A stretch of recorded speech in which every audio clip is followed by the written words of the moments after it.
बिस्मिल्लाहिर्रहमानिर्रहीम। अस्सलाम वालेकुम स्टूडेंट्स।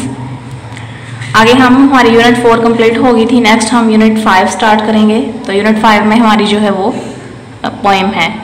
पोएम का नेम है थैंक्स फॉर एवरीथिंग। थैंक्स, शुक्रिया, फॉर एवरीथिंग, हर चीज़ के लिए, हर चीज़ के लिए शुक्रिया।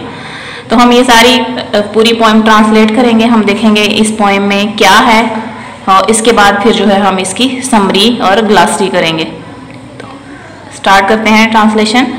For all that God in mercy sends, उन सब के लिए जो अल्लाह तरस खाकर बेचता है। फॉर हेल्थ, सेहत के लिए। एंड चिल्ड्रन, बच्चों के लिए। होम, घर के लिए। एंड फ्रेंड्स, और दोस्तों के लिए। सेहत और बच्चों, घर और दोस्तों के लिए। फॉर कंफर्ट, सुकून के लिए। In the time of need, ज़रूरत के वक्त, ज़रूरत के वक्त सुकून के लिए।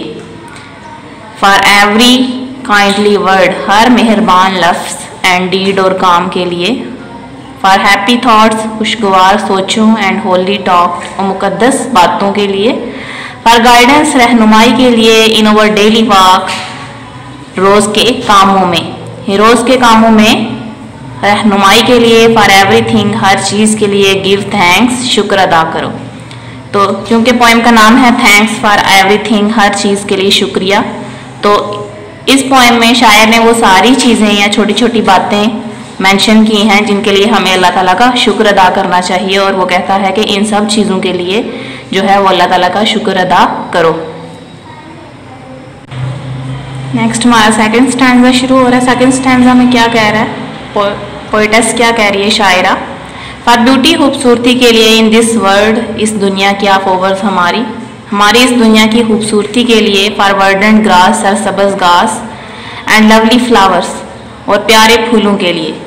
फॉर सॉन्ग ऑफ बर्ड्स, परिंदों के गाने। फॉर हम कहते हैं बिन बनाहट को। फॉर हम ऑफ बीज, मक्खियों की बिन बनाहट के लिए। फॉर रिफ्रेशिंग, ताज़ा दम कर देने वाली। समर ब्रीज, गर्मियों की हवा के लिए, ताज़ा दम कर देने वाली गर्मियों की ठंडी हवा के लिए। फॉर हिल, पहाड़ों के लिए। एंड प्लेन, और मैदानों के लिए। फॉर स्ट्रीम्स, नदियों के लिए। एंड वुड, और जंगलात के लिए।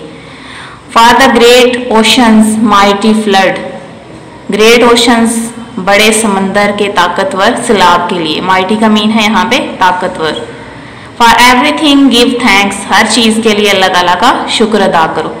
तो सेकंड स्टैंजा में पोएटेस ने हमें ज़मीन की खूबसूरती के बारे में बताया है और जो जो चीज़ें ज़मीन की खूबसूरती में इजाफा करती हैं उसको मेंशन करके उसने कहा है कि इन सब चीज़ों के लिए भी हमें अल्लाह का शुक्र अदा करना चाहिए। नेक्स्ट थर्ड स्टैंजा स्टार्ट हो रहा है। फॉर द स्वीट स्लीप, मीठी नींद के लिए। विच कम्स विद नाइट, जो कि रात के साथ आती है। फॉर द रिटर्निंग, लौटने के लिए। ऑफ मॉर्निंग्स लाइट, सुबह की रोशनी, सुबह की रोशनी के लौटने के लिए। फॉर द ब्राइट सन, चमकदार सूरज। दैट शाइन्स, जो चमकता है। ऑन हाई, बुलंदी पर चमकते हुए सूरज की, चमकदार सूरज के लिए। फॉर द स्टार्स, सितारों के लिए। ग्लिटरिंग इन द स्काई, आसमान में चमकते हुए सितारों के लिए। फॉर दीज, इनके लिए। एंड एवरीथिंग, और हर चीज़ के लिए। वी सी, जो हम देखते हैं। ओ लॉर्ड, ए अल्लाह। ओवर हार्ट्स, हमारे दिल। वी लिफ्ट टू दी, तुम्हारी तरफ उठते हैं। फॉर एवरीथिंग गिव थैंक्स, हर चीज़ के लिए शुक्र अदा करो। तो यहाँ भी शायरा ने वो सारी चीज़ें मेंशन की हैं, नींद, सुबह की रोशनी, सन, तारे, और इन सब चीज़ों के लिए उसने कहा है कि हमें अल्लाह ताला का शुक्र अदा करना चाहिए। तो ये जो पोएम है ये मिस हेलन एस बेला टूपर ने लिखी है।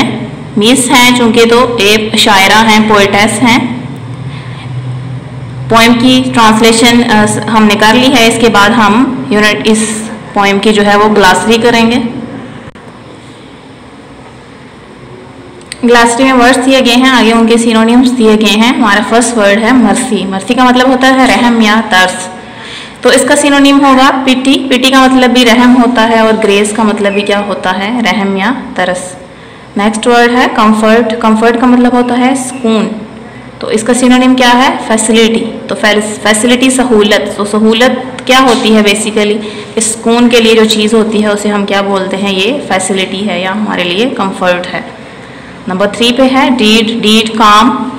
तो इसका सिनोनिम है एक्शन, एक्शन का मीन भी होता है काम। नेक्स्ट होली, मुकद्दस या पाक, पाकीज़ा, तो इसका मीनिंग है सैक्रेड, सैक्रेड का मीन भी पाक या पाकीज़ा या मुकद्दस होता है।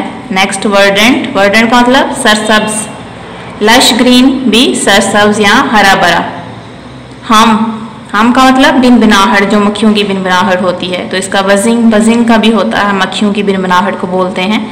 नेक्स्ट है ब्रीज, ब्रीज कहते हैं ठंडी हल्की हल्की जो हवा चलती है उसे हम ब्रीज बोलते हैं, तो इसका सिनोनिम क्या है? कूल, ठंडी, प्लेजेंट, खुशगवार, गस्ट ऑफ विंड, ठंडी या खुशगवार हवा का झोंका जो होता है उसे हम क्या बोलते हैं? ब्रीज। नेक्स्ट है माइटी, माइटी का मीन है ताकतवर, सिनोनिम पावरफुल, पावरफुल भी क्या है? ताकतवर। नेक्स्ट वर्ड है दी का मीन होता है तुम, आप, तो इसका सिनोनिम क्या होगा? यू का मतलब भी क्या होता है? तुम या आप। तो ये हमारा लेक्चर नंबर 22 था, जिसमें हमने यूनिट नंबर 5 की ट्रांसलेशन, पोएम की ट्रांसलेशन और साथ ग्लासरी की है। तो पोएम्स हम इसलिए कर रहे हैं कि पोएम्स में से समरीज आती हैं, 3 ही पोएम्स हैं आपके बुक में, और वो तीनों अगर आप तैयार कर लें तो आपके 5 नंबर्स जो हैं वो इजीली आपको मिल सकते हैं। 3 पोएम्स होती हैं और उनमें से उनकी समरीज आती हैं, सिर्फ एक समरी जो है वो पेपर में आती है, वो ही आपने करनी होती है। Thank you very much. अल्लाह हाफिज़।